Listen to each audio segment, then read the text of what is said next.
Nasa atin na ang anak niyo! Anak! Anak!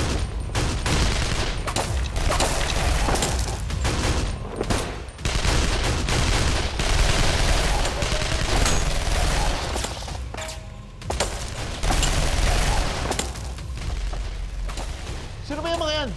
Akala ko mabos na yung mga tao ni Edgardo. Hindi ko rin alam. Kailangan mabawi natin si Calvin sa kanila.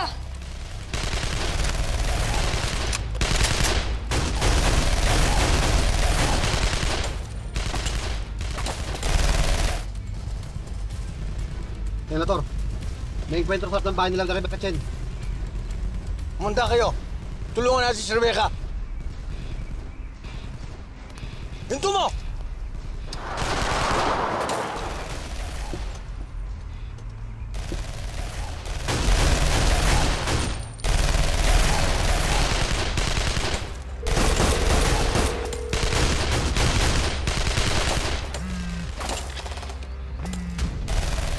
Hello?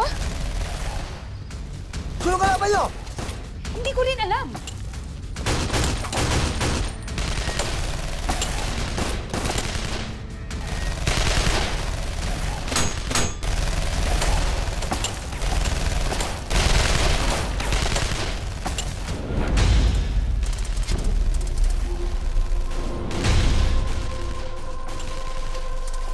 Ceasefire!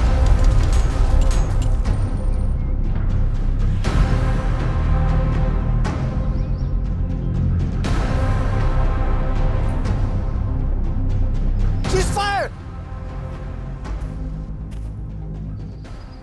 Antonio!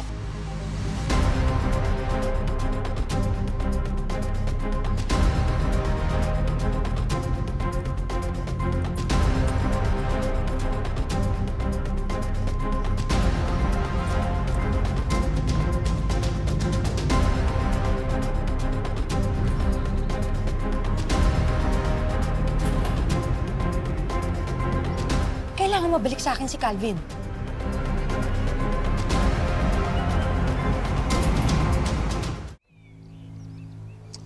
Rebecca, ang pinagtataka ko lang, kung bakit sa dinami-dami nating membro at kasangga sa Golden Scorpion, bakit ito si Calvin ang naisipan mo pang isalba? Wala namang kakwenta-kwenta tao. Kamukhang-kamukha niya ang anak kong si Victor. Yung namatay kong anak. Alam ko nang sasabihin mo na nahihibang ako, na napakatanga ko. Pero kahit kailan, hindi niyo maiintindihan ang nararamdaman ko. Dahil hindi niyo pa naranasan na mamatayan ng anak.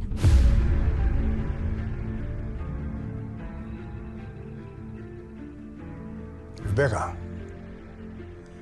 ba nakakalimutan mo ang punot dolo ng pagkabaksak ng Golden Scorpion?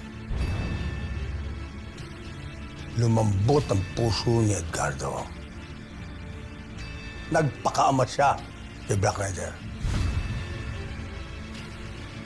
At nagpapasok pa siya ng kalaban sa mismong bakuran niya. Sa mundong ginagalawan natin ngayon,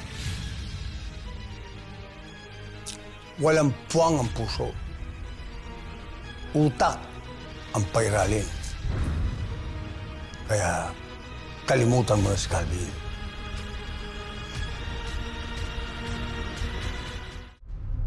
Teka lang, Senator. Kung talagang galit ka kay Calvin, bakit mo kami pinigilang patayin siya? Oh, and one more thing. Bakit tumigil yung putukan sa labas nung nagkita kayo ng kalaban? Anong meron?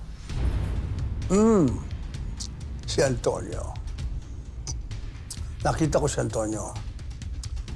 Dati ko siyang kasangga sa kapulisan nung ako'y general pa. Hindi pa kami nagkikita, hindi kami nagkakausap. At gusto kong malaman kung anong koneksyon niya kay Calvin.